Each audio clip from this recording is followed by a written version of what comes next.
Alam mo may fun fact eh. Ha? Oo nga pala. Bago nga po yan, di ba ginawa namin yung dance challenge kanina?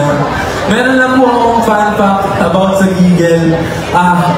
Ang nag-choreo po ng chorus part ng Gigel ay walang iba ang aming bunso na si Nate. So, Nick, pwede ba i-explain mo sa kanila paano mo ginawa yung choreo ng Gigel? Ayan. So, ang daming viral TikTok challenges na ginawa natin. So, parang I have favorite moves na from a bunch of viral TikToks and I put them together. I wanted to put my own flavor in... Anong flavor? Parang adobo ata. Adobo? Adobo. Parang alat? Parang alat. Chorus, and I wanted us to dance. One of the most viral moves on TikTok. And that's how the chorus was created. Kaya naman, yun yung kanilabasan ng chorus part. Sobrang ganda, di ba? And sobrang danceable talaga. Ginawa ni Nate na parang makasunod din kayo. Tama ba yun? Madali lang sundan yung dance challenge po namin. Ito. Paano yung mukha nila? No. May fun fact din ako. Ano yun? Dahil nasa Toronto naman na tayo, alam niyo po ba na there's no direct English translation of Gigel? Ay! Okay. Sige nga, ito. Agree mo ba kayo, Lord? Agree mo ba kayo? I-challenge ko po kayo. Pag nasagot niyo po ako ano yung direct translation of Gigel sa English, makakakuha po kayo ng photo card ka ni Ate Joey. O, sino yung makakasagot? Ano yung English ng Gigel? Sino po? Ano po? May tatasan kami. Dito. Ayun daw. Ano yung direct translation? Cute aggression daw. Ay, wait. Thrill. Pwede, close. Cute aggression daw.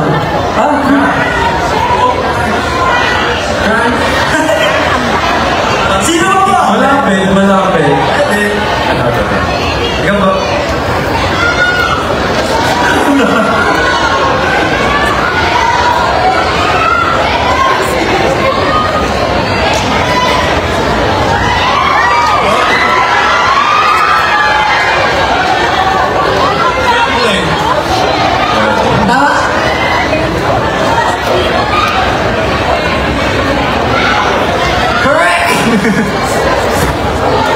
Overwhelming, is that right? Oh! Yan, nakakuha na ng photo card! It's so overwhelming. Ayun lang yun, kuya. Ano daw yung sagot nila? Meron. Ano? Stand! Ayun, nasa likod. Ayun na. Nag-google!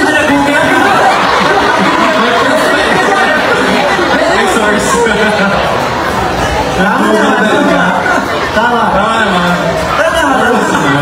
Kabilang side naman. Ito mo. Ito, meron isa. Ano mo yun? Ano? Shaking, girl. Pwede, tama. Sana ma-reaction natin. Shaking. Ayan si Joey. Si Ate Joey. Ayan po pala si Ate Joey. Ayan, yung ano. Parang si Ate Joey, nakakabito. Si Ate Joey yung mga kapag-decide kung sino yung nakakuha ng tamang sagot. So, yung photo cards na po yan. Meron diyang group photos, merong mga sabihin. So, limited lang po yan. Kaya kung sino yung makakuha. Kung sino mo yung makakuha. Sobrang limited lang po. Ay, $1. Ito ka meron kasi kahit ng chair ba? Please talaga yung sa ilalim na dyan.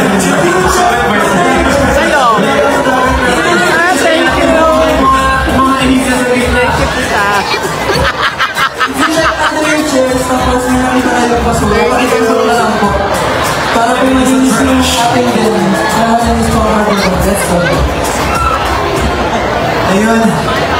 Shakira at saka si JL. Faces. Oh, balik na tayo. Pero alam nyo, wala naman talagang mali at maling sagot. Halos lahat ng mali at tama. Walang maling sagot, lahat ng sinagot nyo ay tama naman. Dahil wala ka talagang direct translation. So, mali ka lahat. Walang mali sa sinabi nila. Pasok yan. Kasi wala talagang exact na English na translation sa gigil, word na gigil. Podo jello, sabi nila. Sinasabi na. Wala ba daw po kayong Canadian dollars dyan? Sabi.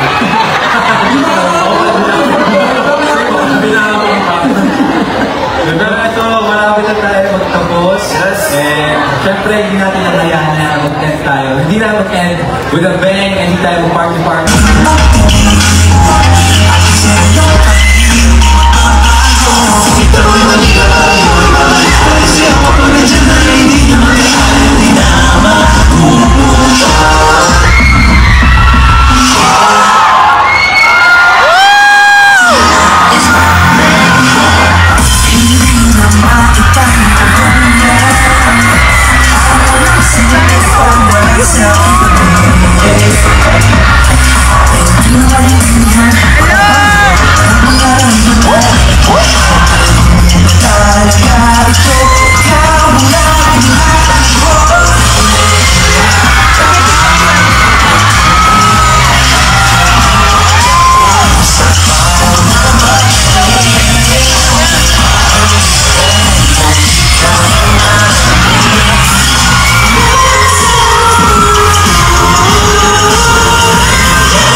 Ay, bago po lahat, magpapakilala kami.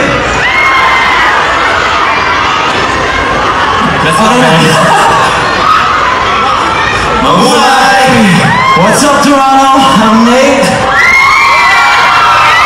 Hello mga kababayan, ako po si JL. Hello po, ako po si Jello.